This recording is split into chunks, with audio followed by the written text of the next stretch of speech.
നമസ്കാരം. ടാക്സ് ടോക്കിലേക്ക് സ്വാഗതം. പുതിയ ബജറ്റ് നിർദ്ദേശങ്ങൾ.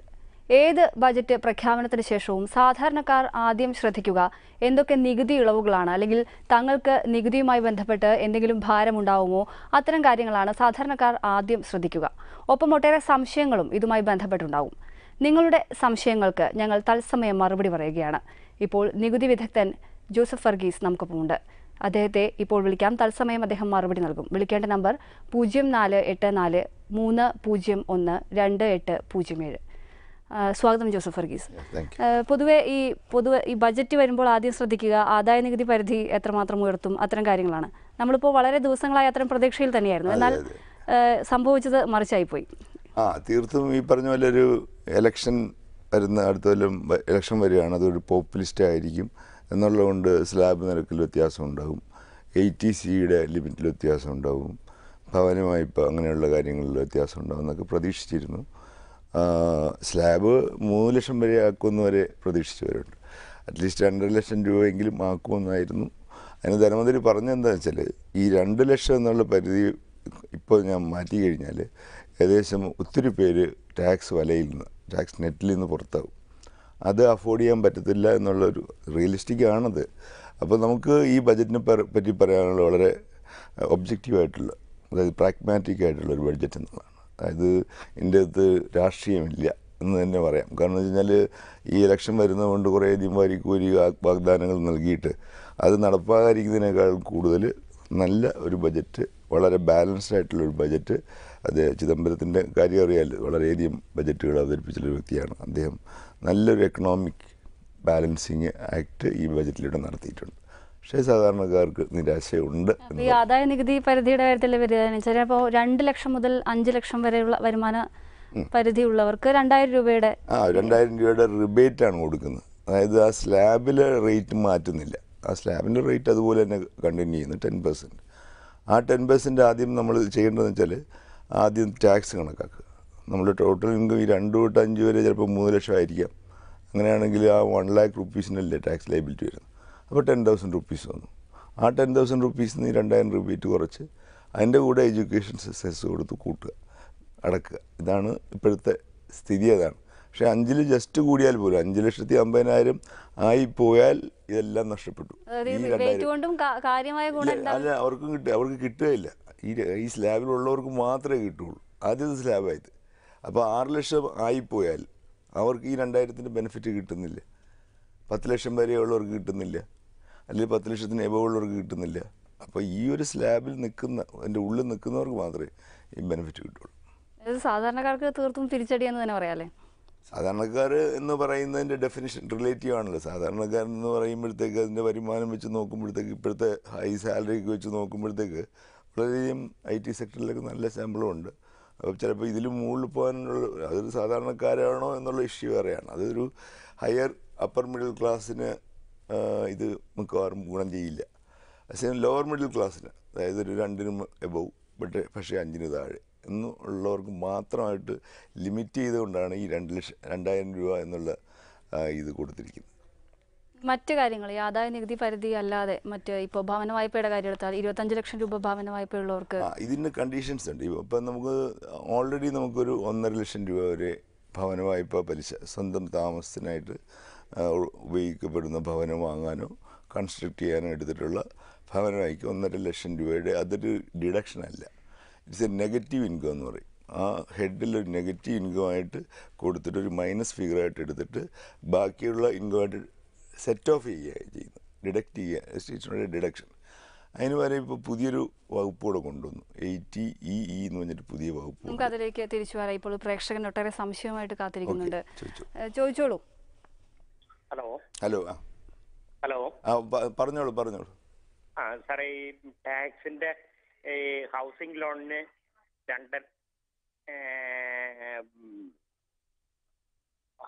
ഹലോ പറഞ്ഞോളൂ. ഹൗസിംഗ് ലോണിന്റെ ദയവായി ഈ ടെലിവിഷന്റെ ശബ്ദം ഒന്ന് കുറയ്ക്കണം. ശരി. ഹൗസിംഗ് ലോണിന് ഇതിനകത്ത് റിബേറ്റ് ഈ 1 ലക്ഷം രൂപ ടാക്സ് ഇളവ് പറഞ്ഞിട്ടുണ്ടല്ലോ, അതിനെ കുറിച്ചുള്ള ഇത് അറിയായിരുന്നു. അതായത് ഒന്നാമത് അതിൻ്റെ കണ്ടീഷൻസ് എന്ന് പറഞ്ഞാൽ ഇത് 1 ഏപ്രിൽ 2013 ശേഷം എടുത്തിട്ടുള്ള പുതിയ വായ്പകൾക്ക് മാത്രമേ ബാധകമാവൂ. സ്വന്തം താമസത്തിനെടുത്തിട്ടുള്ള വായ്പയായിരിക്കണം, അംഗീകൃത സ്ഥാപനത്തിനെടുത്തിട്ടുള്ള വായ്പയായിരിക്കണം. പിന്നെ ലോണിൻ്റെ തുക 25 ലക്ഷത്തിൽ കൂടാൻ പാടില്ല, വീടിൻ്റെ മൂല്യം 40 ലക്ഷത്തിൽ കൂടാൻ പാടില്ല. ഇങ്ങനെയുള്ള കണ്ടീഷൻസ് ഉണ്ട്.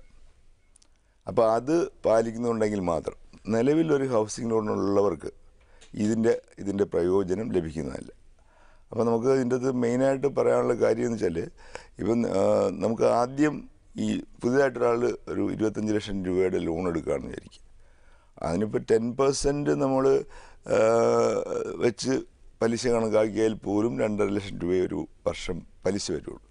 അങ്ങനെയാണെങ്കിൽ ആ 2.5 ലക്ഷം രൂപയ്ക്കും, അതായത് ഒന്ന് ആദ്യത്തെ പഴയ സെക്ഷൻ പ്രകാരവും 2 പുതിയ സെക്ഷൻ 80E പ്രകാരവും മൊത്തം 2.5 ലക്ഷം രൂപയ്ക്ക് കിഴിവകാശം നികുതി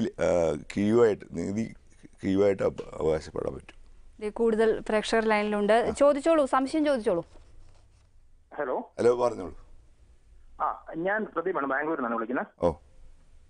എനിക്കും എന്റെ ഡൗട്ട് ഹൗസിംഗ് ലോൺ ഇൻട്രസ്റ്റ് ആണ്. അപ്പോൾ അത് 1.5 lakhs എന്നുള്ള 2.5 lakhs ആയിട്ട് ഇൻക്രീസ് ചെയ്തിട്ടുണ്ട്. അത് എക്സിസ്റ്റിംഗ് ലോൺ ഹോൾഡേഴ്സിന് അത് ആപ്ലിക്കബിൾ ആണോ? ഇല്ല, ആപ്ലിക്കബിൾ അല്ല. പുതിയതായിട്ട് ലോൺ എടുക്കുന്നവർക്ക് മാത്രമേ ആപ്ലിക്കബിൾ ഉള്ളൂ. പഴയ ലോൺ എടുക്കുന്നവർക്ക് മാത്രമേ ആപ്ലിക്കബിൾ ആയിട്ടുള്ളൂ. 1/4/2013 ശേഷം. ഇനിയും ഒട്ടേറെ പ്രേക്ഷകർ സംശയങ്ങളായിട്ടുണ്ട്, ചോദിക്കാം. ഫിസിക്കലി ഹാൻഡിക്യാപ്ഡിനെ എന്താ ഡിഡക്ഷൻ എത്ര? 75,000 ആണോ 50,000 ആണോ സർ? ഫിസിക്കലി ഹാൻഡിക്യാപ്ഡ് ഉള്ളവർക്ക് ഡിഡക്ഷൻ 80DD എന്നൊരു സെക്ഷൻ പ്രകാരമാണ്. അതിൽ നമ്മൾ ഈ ബജറ്റിലൊന്നും ചേഞ്ച് വന്നിട്ടില്ല. ജനറലായിട്ട് പറയുകയാണെങ്കിൽ സിവിയർ ഡിസബിലിറ്റി ആണെങ്കിൽ 75,000ഉം നോർമൽ ഡിസബിലിറ്റി ആണെങ്കിൽ 50,000 ലിമിറ്റ്. ഇപ്പോൾ സർ നേരത്തെ പറഞ്ഞ സ്ഥിതി അനുസരിച്ച് 25 ലക്ഷം രൂപയ്ക്ക് പുതിയതായി ഭവന വായ്പ എടുക്കുന്നവർക്ക് മാത്രമേ കിട്ടുള്ളൂ. ഇപ്പോൾ ഭവന വായ്പ എടുക്കുന്നവർ വീണ്ടും എടുക്കുകയാണെങ്കിൽ പോലും അത്തരത്തിൽ രണ്ടാമത്തെ ഭവന വായ്പയ്ക്ക് 2 വീട് ഒന്നിച്ച് സ്വന്തം താമസത്തിന് ഉപയോഗിക്കാൻ പറ്റത്തില്ല. അപ്പോൾ പണ്ടും അത് തന്നെയായിരുന്നു, ഒരു വീടിനല്ലേ അത് കിട്ടുള്ളൂ. അതിന് കണ്ടീഷൻസ് ഭർത്താവിനും അത്തരത്തിൽ എടുക്കുമ്പോൾ പോലും അപ്പോൾ ഭാര്യയും ഭർത്താവും അത് പ്രൂവ് ചെയ്യേണ്ടി വരും, പിരിഞ്ഞ് താമസിക്കാനൊന്നും പ്രൂവ് ചെയ്യേണ്ടി വരും. ഒരു വീട്ടിൽ ഭാര്യയും ഭർത്താവും ഒന്നിച്ച് താമസിച്ചുകൊണ്ട് വേറൊരു വീടിന് സെൽഫ് ഒക്കോപ്പൈഡ് എന്നുള്ള അതിൽ ഒരു സ്ക്രൂട്ടിനി വന്നു കഴിഞ്ഞാൽ you must prove that you are living separately or something used for എന്നാണ് പറഞ്ഞിരിക്കുന്നത്. ആക്റ്റീവ് പറഞ്ഞിരിക്കുന്ന വാക്കുകൾ നമ്മൾ ശ്രദ്ധിക്കുക. അതായത് ഈ ഭവന വായ്പയിലെ ഈ പലിശ ഇളവ് കൊണ്ടുപോലും സാധാരണക്കാർക്ക് കാര്യമായ ഗുണം ഉണ്ടാവില്ല എന്നല്ലേ? സാധാരണ 25 ലക്ഷം രൂപയുടെ ഭവന വായ്പയൊക്കെ സാധാരണക്കാരാണല്ലോ എടുക്കുക. അതെ, ഇപ്പോൾ നമ്മളിപ്പോൾ ഇത് ഒരു 25 ലക്ഷം രൂപയ്ക്ക് ഇപ്പോൾ എന്താ കിട്ടുക? ഇപ്പോഴത്തെ കാലത്ത് 25 ലക്ഷം രൂപ മുടക്കിയാലേ ഒരു ഫ്ലാറ്റ്, ഒരു ലിവബിൾ കണ്ടീഷനൊരു ഫ്ലാറ്റ് കിട്ടും, ചെറിയൊരു ഫ്ലാറ്റ് മേടിക്കാം. അപ്പോൾ സാധാരണക്കാരനെ ഉദ്ദേശിച്ചിട്ടുള്ള ഇത്. അതിൽ കൂടുതൽ ലക്ഷറി ഫ്ലാറ്റ്സ് വാങ്ങുന്ന കോടികൾ മുടക്കി വാങ്ങുന്നവരില്ലേ, അവർക്ക് അതുകൊണ്ടാണ് ഈ ലിമിറ്റ് വെച്ചിരിക്കുന്നത്. 40 lakhs കൂടുതൽ ഇത് വരാൻ പാടില്ല, ലോൺ 25 lakhs കൂടുതൽ വരാൻ പാടില്ല. അപ്പോൾ പുതിയ ആൾക്കാർ, ഇപ്പോൾ RGESS സ്കീം പോലെ തന്നെയാണ്, പുതിയതായിട്ടുള്ള ആൾക്കാർക്ക് മാത്രം ബാധകമായിട്ടുള്ള. ഇപ്പോൾ പത്തനംതിട്ടയിൽ നിന്നും രവീന്ദ്രൻ ടെലിഫോൺ ലൈനിലുണ്ട്. രവീന്ദ്രൻ ചോദിച്ചോളൂ സംശയം. ഈ സാലറി ക്ലാസ്സിന്, പ്രൈവറ്റ് ഉള്ള സാലറി ക്ലാസ്സിന് എക്സാമ്പിൾ ഞാൻ ചോദിക്കുന്നു, ഒരാൾക്ക് 25,000 രൂപ മാസം കിട്ടുന്നുണ്ടെങ്കിൽ ഒരു വർഷം 3 ലക്ഷം രൂപ. അപ്പൊ ഈ 3 ലക്ഷത്തിന്റെ 10% ഗവൺമെന്റിന് ടാക്സ് കൊടുക്കണോ? അവിടെയാണ് നമുക്കിപ്പോൾ ഒരു പുതിയ റിബേറ്റ് വന്നിരിക്കുന്നത്.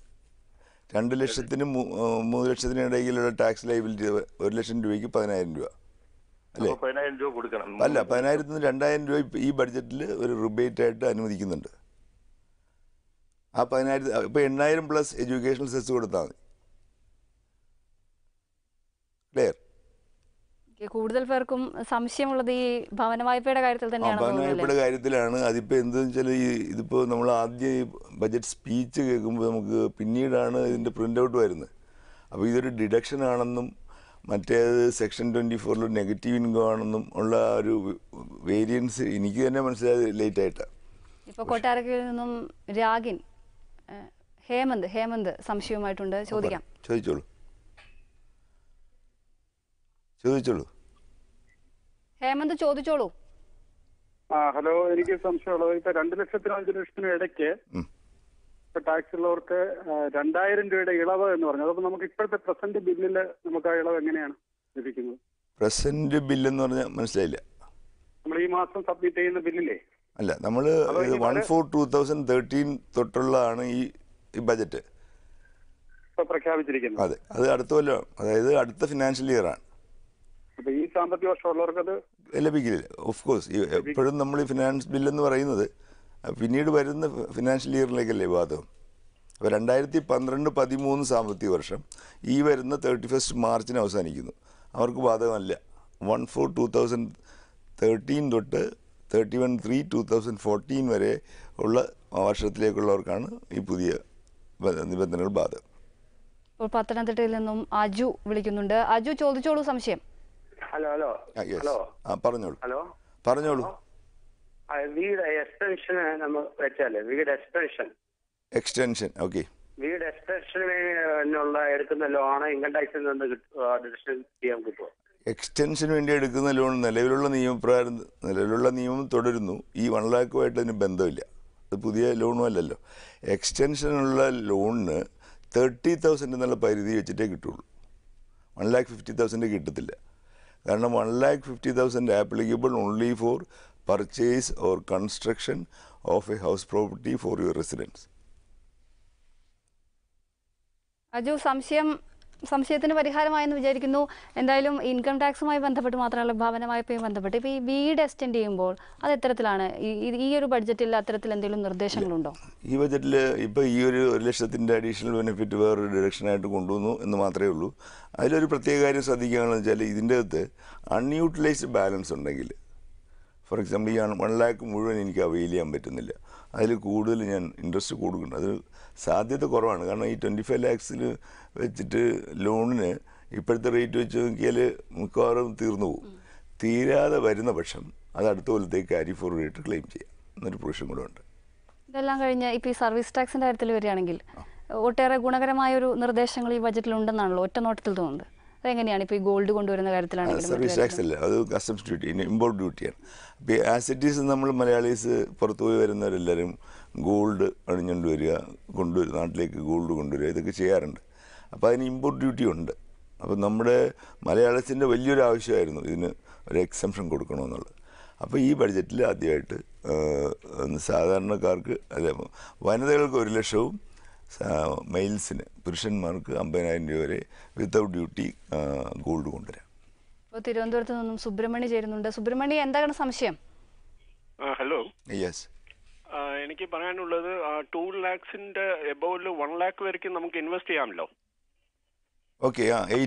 ഇൻവെസ്റ്റ്മെന്റ് പോയിട്ട് 3,50,000 ഉണ്ടെങ്കിൽ ആ 50,000 2,000 പോയിട്ട് ബാക്കി 48,000 ടാക്സ് വരുന്നത്. അങ്ങനെയല്ല, ആ ബാക്കി ഈ 2 lakhs കഴിഞ്ഞിട്ട് 3 lakhs 1 lakh നമ്മൾ ഇപ്പോൾ 3 lakhs നമ്മൾ ഇപ്പോൾ 3,50,000 ഓക്കെ. ആ 50,000 ടാക്സ് കണക്കാക്കുക. 50,000 ടാക്സ് കണക്കാക്കണം. അതായത് 5,000 രൂപ. ഓക്കെ. അതിൽ നിന്ന് 2,000 രൂപ കുറക്കുക. 2,000 എന്നിട്ട് ബാക്കി 3,000 രൂപ അടക്കണം.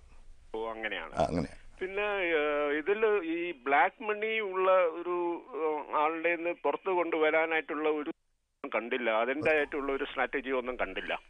അത് ബ്ലാക്ക് മണി, അത് എന്താ പറയുക, എല്ലായ്പ്പോഴും ഇങ്ങനെ വോളണ്ടറി ഡിസ്ക്ലോസർ സ്കീമൊക്കെ കൊണ്ടുവരാൻ പറ്റില്ലല്ലോ. അതല്ല, ഇപ്പം ഞാൻ ഈ വെബിലൊക്കെ ഒരു ബ്ലോഗ് കൊടുക്കുന്നുണ്ട്. ഈ 1,000 rupees-നും 500 rupees-നും ഒരു ഡേറ്റ് ഓഫ് എക്സ്പയറി കൂടെ വെക്കുവാണെങ്കിൽ ഡിമോണറ്റൈസ്, അതായത് നമ്മൾ ഹൈ ഡിനോമിനേഷൻ നോട്ട്സ് മറ്റേ എക്സ്ചേഞ്ച് ത്രൂ ബാങ്ക് കൊടുക്കുവാണെങ്കിൽ, ബാങ്കിൽ എക്സ്ചേഞ്ച് ചെയ്യാൻ വരുന്ന വ്യക്തിക്ക് പാൻ നമ്പർ കൊടുക്കുവാണെങ്കിൽ അങ്ങനെ ബ്ലാക്ക് മണി എത്രത്തോളം ഉണ്ടോ കംപ്ലീറ്റ് ആയിട്ട് കോൺഫിസ്കേറ്റ് ചെയ്ത് അത്രയും ടാക്സ് നെറ്റിലേക്ക് കൊണ്ടുവരാൻ പറ്റില്ലേ? അതിപ്പോൾ ബ്ലാക്ക് മണി അത് ഡിവൈസ് ചെയ്യുന്ന പല മാർഗങ്ങളുണ്ട്. അതിനെപ്പറ്റി നമ്മൾ ഡിസ്കസ് ചെയ്യുകയാണെങ്കിൽ ഈ സെഷൻ പോരാതെ വരും. ഇപ്പോൾ അങ്ങനെ എന്തായാലും ഒരു പ്രൊപ്പോസൽ ഈ ബജറ്റില്ല. It is to be decided by the government അല്ലെങ്കിൽ ഫിനാൻസ് മിനിസ്റ്റർ. അങ്ങനെ ഒരു സ്കീം കൊണ്ടുവന്നിട്ടില്ല. പക്ഷേ സർവീസ് ടാക്സിൻ്റെ കേസിൽ ഒരു അംനസ്റ്റി സ്കീം കൊണ്ടുവന്നിട്ടുണ്ട്. അതിലേക്ക് വരാം. ഇപ്പോൾ ബിലാസ്പൂരിൽ നിന്നൊരു പ്രേക്ഷകൻ ഉണ്ട്. ഉദയനന്ദൻ, എന്താണ് സംശയം നികുതിയുമായി ബന്ധപ്പെട്ട്? എനിക്ക് ഇതിന്റെ ഫോം H കൊടുക്കുന്നതിനെ പറ്റിയുള്ള സംശയം. ഫോം 15H ആയിരിക്കും. പറഞ്ഞോളൂ. 15H ബജറ്റുമായിട്ട് ബന്ധപ്പെട്ടതല്ല, ജനറൽ ആയിട്ടുള്ളതാണ്. 15H എന്ന് പറയുന്നത് TDS പിടിക്കാതെ നിങ്ങൾക്ക് ഇൻട്രസ്റ്റ് കിട്ടണമെങ്കിലോ അല്ലെങ്കിൽ മറ്റ് ചില വരുമാനം ലഭിക്കുന്നതിന് വേണ്ടി നൽകുന്ന ഒരു ഡിക്ലറേഷനാണ്. It is an affidavit. ഒരു സത്യവാങ്മൂലം കൊടുക്കുകയാണ്. എനിക്ക് ഈ ഇൻകം കൂടെ ചേർത്താലും എനിക്ക് ടാക്സ് ഉണ്ടാവില്ല, അതുകൊണ്ട് എന്നെ നിന്ന് TDS പിടിക്കരുതെന്ന് പറഞ്ഞ് കൊടുക്കുന്നൊരു ഫോമാണ് 15H. സാധാരണ ബാങ്കുകളിൽ കൊടുക്കുന്നതാണ്.